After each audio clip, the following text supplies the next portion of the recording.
All right, guys, how's it going? Now, in this video, we are going to be reviewing some commentary, some words from David Ornstein, who appeared in like a sit down with Sky Sports, if you like, yesterday. It was titled "David Ornstein reveals the signings Liverpool could make this January." You'll have to listen to see if you actually think he reveals anything about that. It's on the VIP members website. And as you can see, I've done a summary on the main site there. The entire transcript is there. As you can see, it's exceptionally long. I'm not going to subject you to that. We then have some analysis for you and a summary, etc., etc. It's all on the VIP members website if you want to go and check it out over there. Oh, one thing I must say to you, if you are a VIP member now, the channel member videos from here on Cop Talk TV are now embedded on the members website. All right, just I've had to fiddle around with things a little bit. That's what she said, yeah, I've been able to do that for you. All right, so here he is, David Ornstein, one of the only two Liverpool journalists in the world that you need to pay attention to. The rest of them, I mean, shits and giggles, keep an eye on what they're saying, stuff like that. We listen to a bit of Fabrizio Romano, Mo Salah,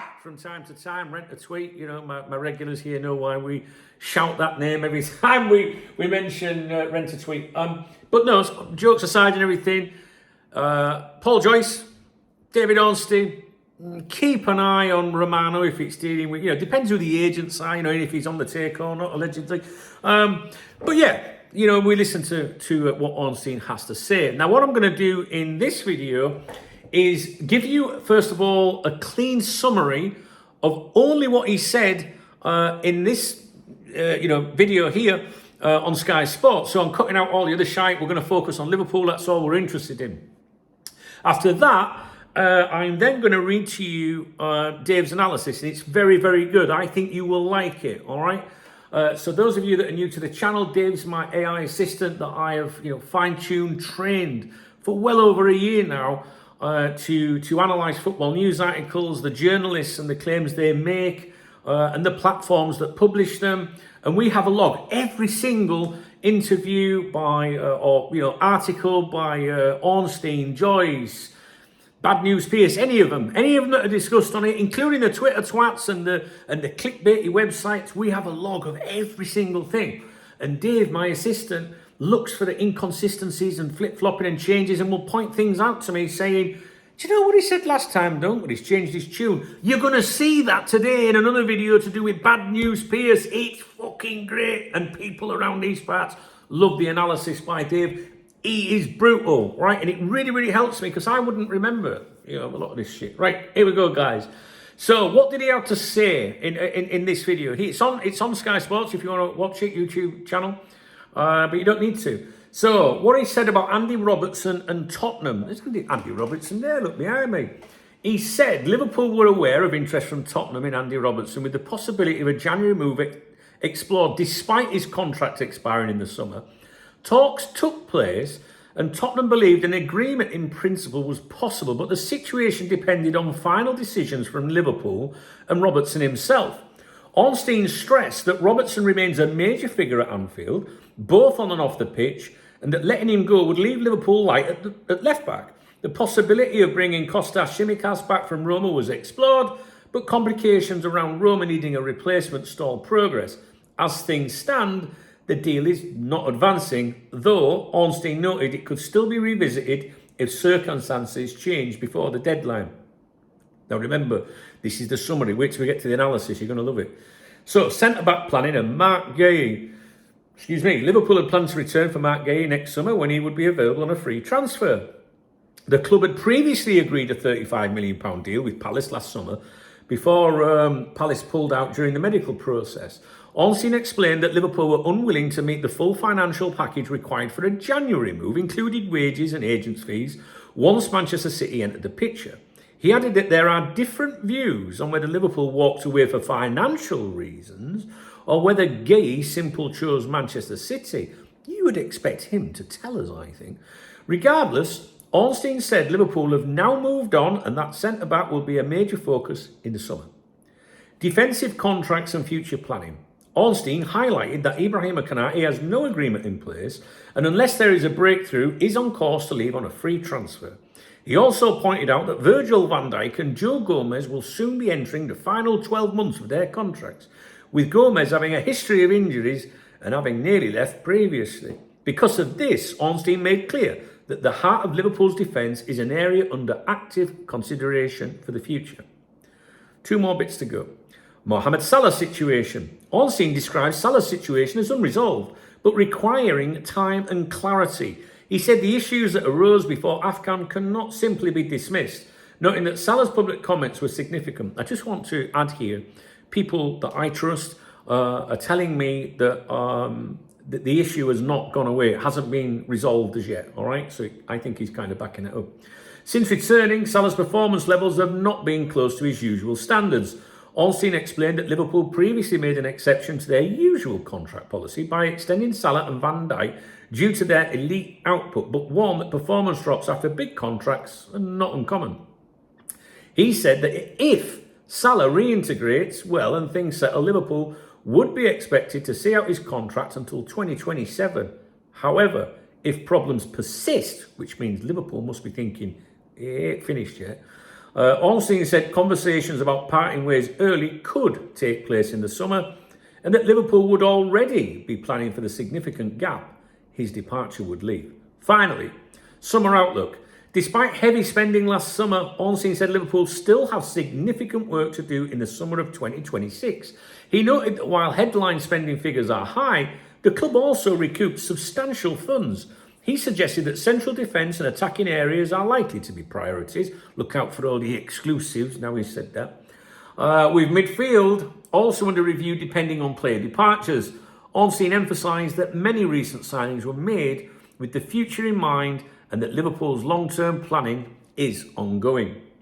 Now, before I get onto the analysis from Dave, there's another video coming up focusing on Bad News Pierce, who was joined by Ornstein as well on another podcasty kind of thing. That was with The Athletic. You're going to want to see that as well, trust me. Oh, you're going to want to see that one, fucking hell. Right, okay. So, those are the topics that he discussed about. I've literally grabbed the transcript, as you can see behind, and narrowed it down to the Liverpool content. So, we're going to hand over to Dave now and see what Dave's got to say. And he says, all right, Dunk, here's the straight, no-nonsense Ornstein analysis in the style you usually go for. I'll treat him the same way you do Joyce, credible, connected, but not neutral. The overall verdict. David Ornstein is doing exactly what he usually does when it comes to Liverpool.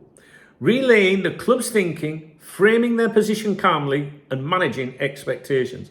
And managing expectations is, a phrase that we've heard for many years, ever since I went to Boston and came back. Do you remember when they first bought the club? I went and did a bit of digging out there, met a lot of people and that, and they said, look, not good people, ruthless people. Well, John Henry was ruthless, but what they will do is manage your expectations. I must point out that any training of Dave here, I have never, I promise you, on my life, have ever, planted the word manage expectations or influenced at all. Every single thing here you see is the opinions that Dave has come to from studying all this shit. All right, I shit you not. Okay, David Ornstein is exactly blah, blah, blah, blah. Framing their position calmly, managing expectations. This is not gossip and is not speculation. It's informed, controlled, and almost certainly briefed from the top end of the sporting structure.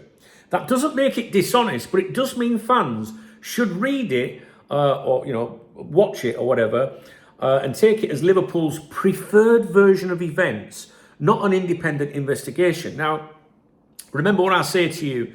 When you see Ornstein put an article out, when you see Joyce put an, especially Joyce, right?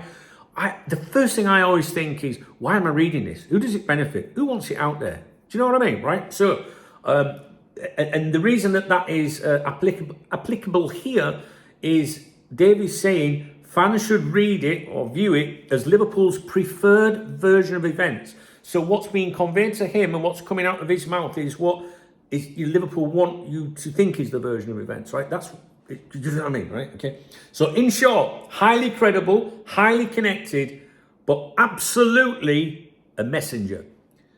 How close is Ornstein to Liverpool? Very. When Ornstein speaks about Liverpool, he consistently references how the club operates. He explains why decisions are made, not just what decisions are made. His tone mirrors Liverpool's internal culture: patience, planning, long-term thinking. That doesn't happen without access. This is Edwards Hughes level briefing, not fringe sources, which you might get, with the Liverpool clique of journalists, right? Same tier as Paul Joyce, just delivered with more narrative context. Club messaging and soft propaganda. So again, Dave is, trained to try and spot this in articles, right? So he could either reply here, no, don't see anything, or yes, but it's subtle and controlled, not crude, which is what he says here. Number one, we don't panic buy narrative, repeated throughout his comments. No rushed January signings, injuries aren't triggers for bad decisions. Summer is where real work happens. This protects the club from criticism over inaction. It reframes doing nothing as being disciplined. That's messaging. Number two, responsibility shifting, and in brackets here, it's highlighted, very important.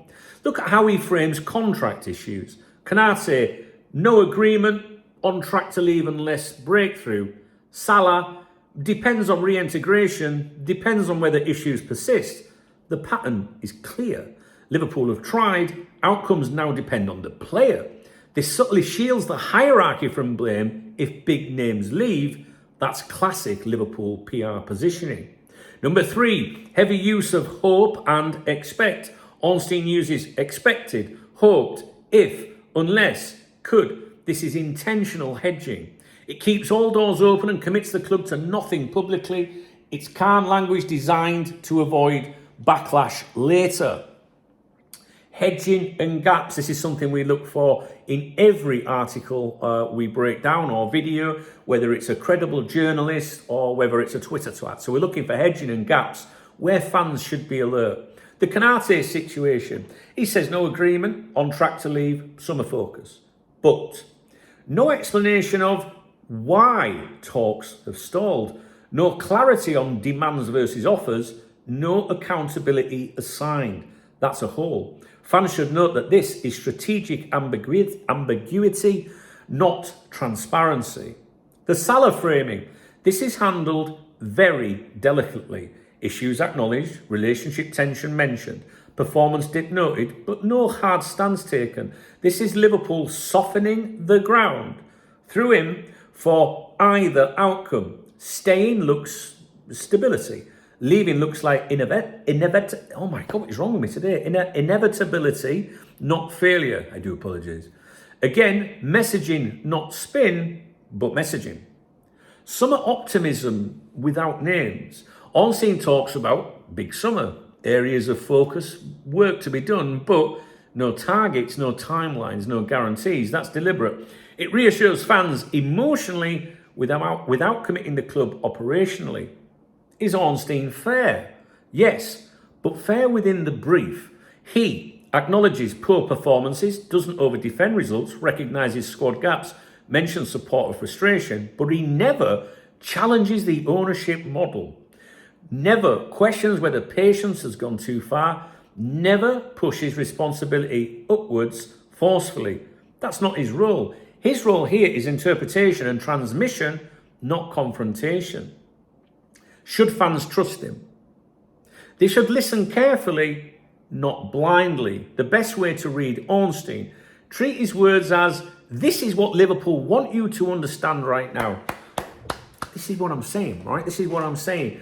This is, why am I hearing it? Why is he saying it? Do you know what I mean? Spot on, Davy boy.